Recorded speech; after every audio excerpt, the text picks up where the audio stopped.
Today I'd like to take a quick look at De Bellis Antiquitatis, and this is version 3, and it's a hardback, which is very nice. And considering the previous editions of these rules, it's very nice. A little background for myself is that I've been playing this game since the very beginning, since it first came out, which is version 1. And I have a copy of that somewhere laying around, but I could not find it. But if we look at some of the previous editions, this one, for instance, right here is version 1.1, which I did have. And you can just get an idea what it was like back then. Very few pages of rules. The bulk of it was army lists. You can tell by that one of those is an army list. Very short and brief. There was no descriptions, just there's the army's name, its number, and what it contains, and that's about it. So yeah, that was version 1.1. Then we had version 2.0, which added a little color cover, which was nice. A little bit thicker. More army lists, a little more details. Well, actually not a whole lot more detail in the lists. They're pretty much the same thing, just a number and the contents of each list. And again, that made up the bulk of the rule book. You can see I used this quite extensively. Of course, all those notes and changes and errata that were going on. After this came version 2.2, which is still played today, actually. I did have a copy of that, but I sold mine. I began playing other things, so I didn't pay attention. But once DBA 3.0 came out, it sounded pretty intriguing. There was a lot of new things going on with this book, not to mention the fact that it's a hardcover. Get all excited, oh my God, they got color pictures in the back. But that's the only color you'll see in this book, unfortunately. But that's okay. Most DBA players aren't put off by that. But anyway, let's take a look at this bad boy and see what we're looking at. Okay, like I said, it's a hardcover. It's about 142 pages. The pages are pretty thick and sturdy. A little gloss to them, which is nice. And again, there's about 142 pages in all. The actual rules to this game are actually a very small portion of the book. I think it's like 5 pages. Yeah, it's about 5 pages of actual rules called Fighting the Battle, as you can see there. These are the actual rules to the game right there, and that's it. And it goes into some other things. Let's take a look at it and see what's going on. First of all, you got a nice little introduction to version 3 by Phil Barker, the author. A nice design philosophy, which is nice, and what you're going to need to play. I believe it's got 16 different troop types in this game, which are called elements. And they range anything from elephants to knights to cavalry, and this section describes them all. A little background as to what they are and what they represent. And over here we have a description of the ground scale, time scale, the dice. You only need a d6 to play.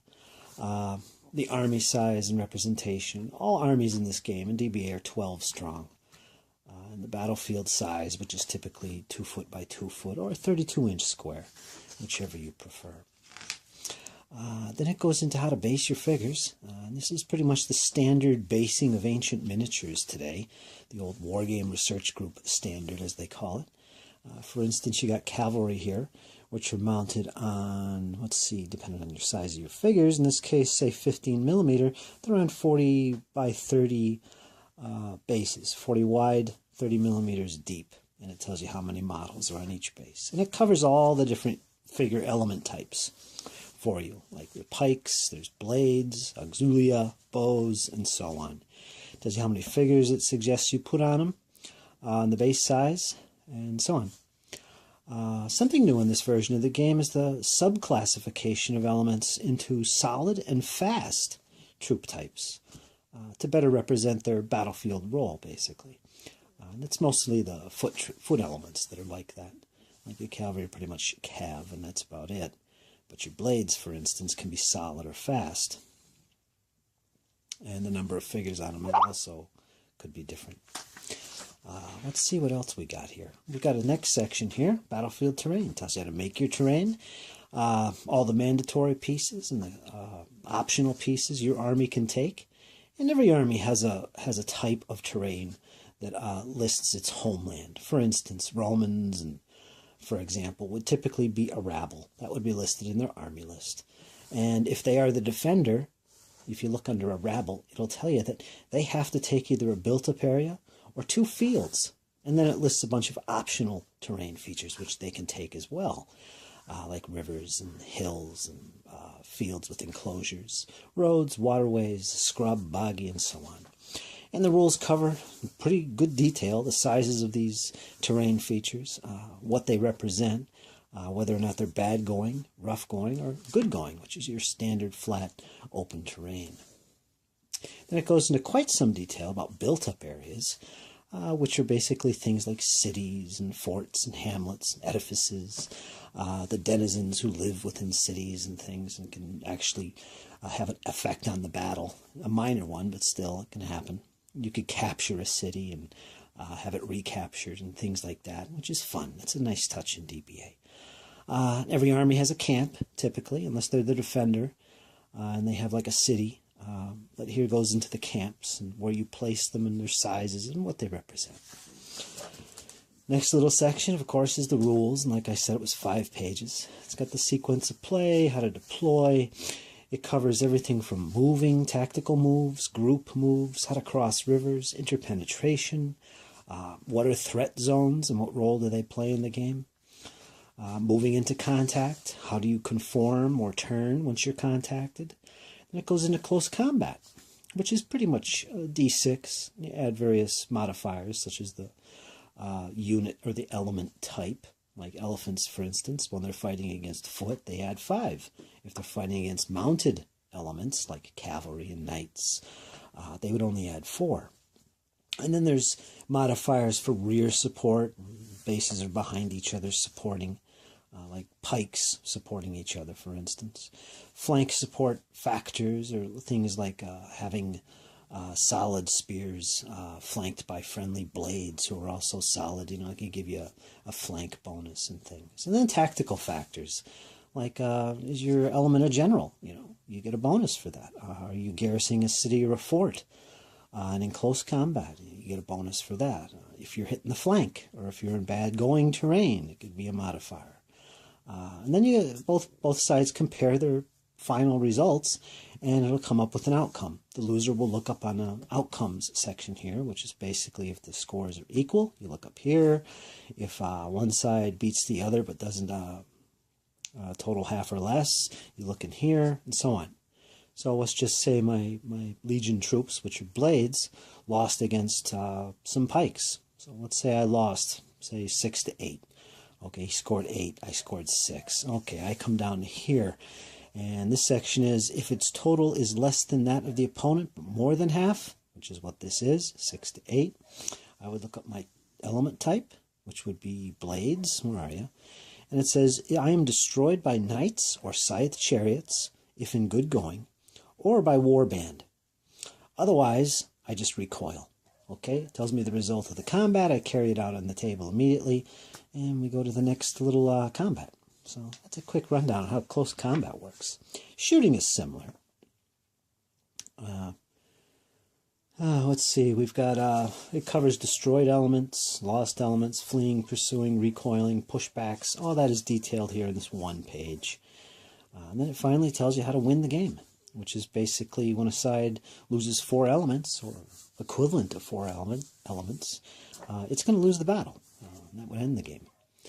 But that's not all. Then it goes into what's really fun here, how to play multiplayer games, and what's known as Big Battle DBA, which is basically when you play on a slightly bigger table with 3 times as many elements you normally would play with. Again, normally it's 12 elements in an army. Well, this would be 3 times that. You're basically playing with 3 armies, which is very interesting. Very, very interesting indeed. Then it covers Giant DBA, which is basically multiplayer, I believe. I didn't look at this too much, but it does cover bigger battles on a big standard size table, like a 6x4. You can use DBA for that, so that's nice. And it tells you how to fight historical refights, you know, you use the terrain and maps and how many troops elements represent. So it'll be easy to transfer things to your tabletop. And it's got a little rundown on the campaigns. Now, I will say one thing, that the campaign section is kind of a letdown for me, because all the previous versions of DBA included a section on campaign rules. It actually included the campaign rules. And if I could show you right here from the previous editions, this is what it looked like. You know, you had this little hub type map, and it explained how it works and covered things like resources, how to do battle, supply, movement on the map, invasion, results of a battle and how it affects the campaign, and how you could have multiple players playing as well, how you conquer, tributary rulers, sieges. It was all covered. It was only like maybe, what, 5 pages? And boom, maybe 4 pages. And they left that out of this, but they did include this one little section which mentions this style of campaign gaming. But yeah, that's kind of a letdown. But still, I do have these rules, and I'm happy with that. I'll probably just continue using them from the previous edition. No problem. Now, here's where we get to a really good section of the DBA rules, the new version anyway. And in here, we have something that really changes things, and it is basically a diagram section explaining the rules from the game. And this is so useful if you've never played DBA before.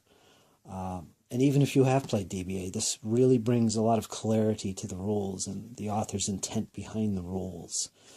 And it covers everything from how you make contact. I mean, quite literally, I looked at this for the first time, and I went through the diagrams before I even started reading the rules. And immediately, things clicked in my head like, oh, that's how it's done. So this is a really big section of the rules, a definite plus. And after looking through this a couple times, it's very enlightening. I mean, you could get a lot just by looking at the diagrams alone. You could catch on to this game very quickly. So this is a definite plus. And again, it covers everything in the diagrams. I think it's like 7-8 pages or more. There's quite a few here, as you can see. Oh, there's like a dozen pages of nothing but diagrams. So this was a huge plus. I think the author really went out of his way to take what players wanted, and more diagrams and examples of play was one of those things we wanted. And there they are. Combat examples, outcomes, and yeah, this version of the game is very clear because of this alone, on top of the rules being written in a much more concise way. And that's it. So there you go, 30 pages into it. You got the rules, descriptions, unit types, playing area, and then it comes to the meat of the book, which is the army list section. Now, I didn't count these, but I'm guessing that maybe there's about 300 armies in here, not including different versions of the same army. But there is a lot. And they're divided up into 4 separate sections, basically, 1, 2, 3, and 4, which cover various geographical and time periods. Like army lists from section 1 are from a specific time period and geographic area. For instance, section 2 covers the armies of early Rome, their enemies that they fought, like the Ptolemaic armies and so on and so forth. If you can get a look at one of these army lists. And as you can see, there's a little more meat to each of the armies as well. Not only does it, like for instance, let's look at this. We got the list 2, number 31, Hellenistic Greek. It tells you the time period that it covers, which is 278 BC to 146. Then a little historical background, mentioning its leaders and battles it fought, and any specific notes on what troops might be represented by. Like it says here at the end, Soloi can be armed with javelins, bows, or sling. So if you're modeling your miniatures, you know how to do it with your Soloi. Your Soloi, you're basically your little two-figure per base skirmishers, basically. If we look at some of these armies, here's all the different types that are in the Hellenistic Greek list. And you pick one of these to represent your army with. And they're divided into area, like the Spartan army from 278 to 226 BC. Then you got the Spartan army from 225 to 223 BC.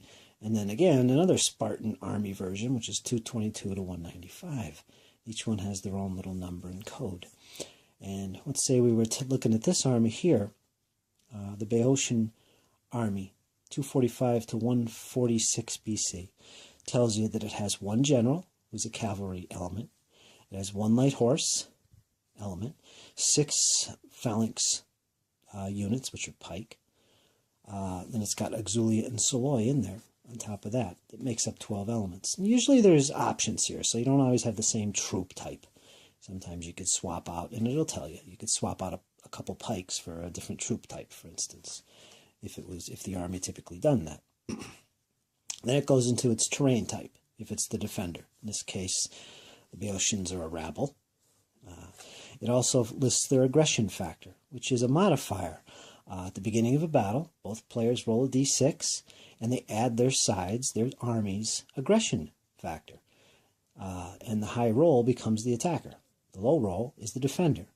And as the defender gets to lay out the terrain, and his terrain choices are based on his terrain type, which in this case would be a rabble. So that's how that works. Very nice information. Then it has a nice listing of enemies, all the different historical enemies or plausible historical enemies that this particular army fought against or could fight against. And finally, it lists allies, the possible allies you could add to this army, which is in general a third of the army can be taken as allies.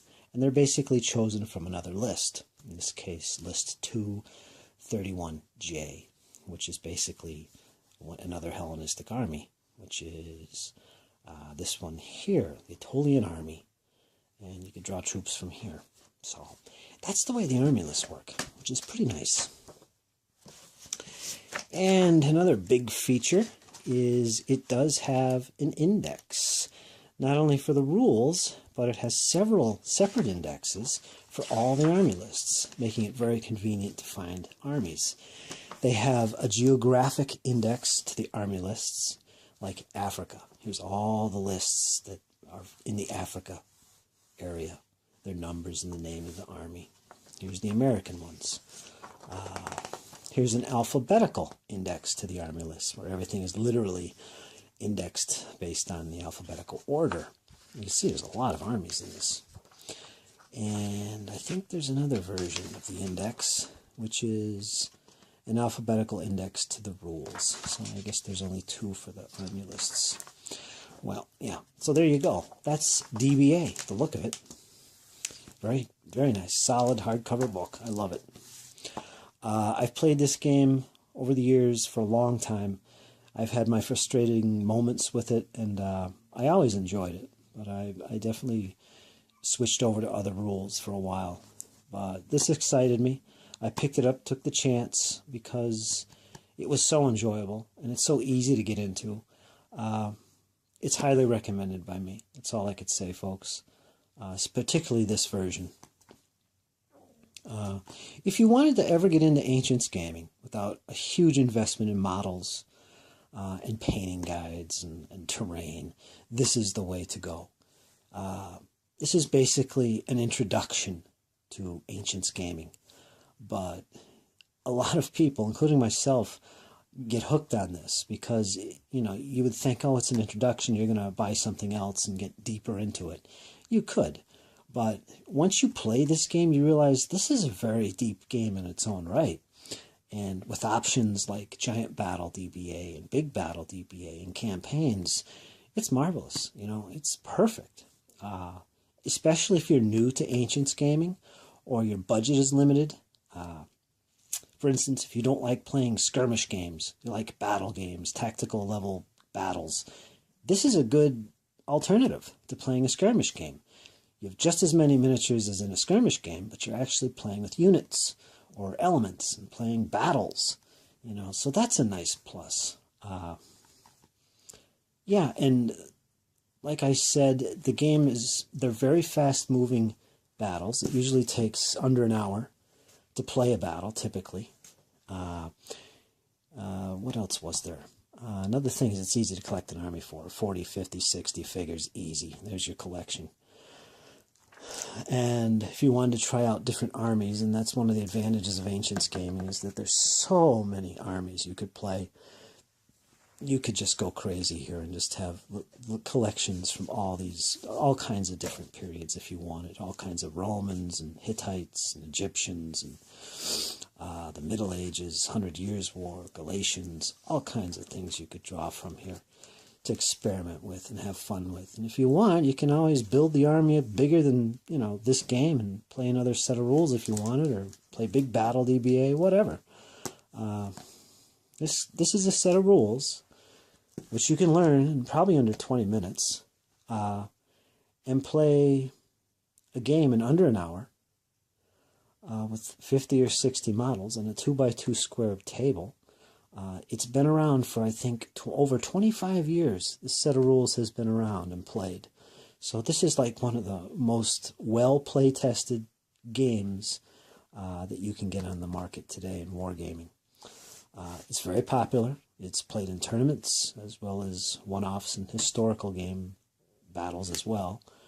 And you get all these little fun trinkets you can buy too. Like I got these from LitGo.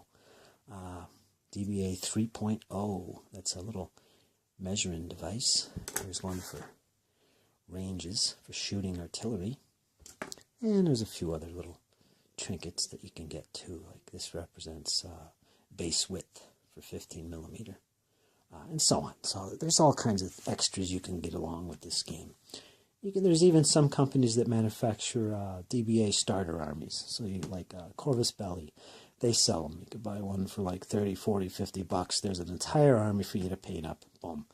You're all set. So it's not hard to get into this game, De Bellis Antiquitatis. In fact, this set of rules in particular is a gateway to Ancients gaming. If you ever considered getting into Ancients or Middle Ages or early Renaissance period wargaming, this is a really good way to go. De Bellis Antiquitatis. What else can I say? That's pretty much everything in a nutshell without going into any more detail regarding the rules and how it plays. Price-wise, I think I picked this up in America for like 40 bucks, $45, something like that. But for the quality and what you're getting, I think it's worth it. It's definitely worth it if you want to get into Ancients or want something fast-moving and fast-playing that has historical outcomes and feels like an actual battle, a linear-style battle. Yeah, this is the way to go. I mean, just one look here, and you can see I have two armies right there of Republican Romans and a successor army. And that's it. Those are two armies. Not with every option there. Obviously, well, actually, I do have some models missing. 1, 2, 3, 4, 5, 6, 7, 8. That's only 8. It should be 12, plus any options. But this gives you an idea of what you're looking at. And so there you go, folks. That's De Bellis Antiquitatis. Highly recommended. I definitely say it's one of the better sets of rules, if not the rules, for Ancients gaming that you should have in your collection. So there you go, folks. Hope you enjoyed.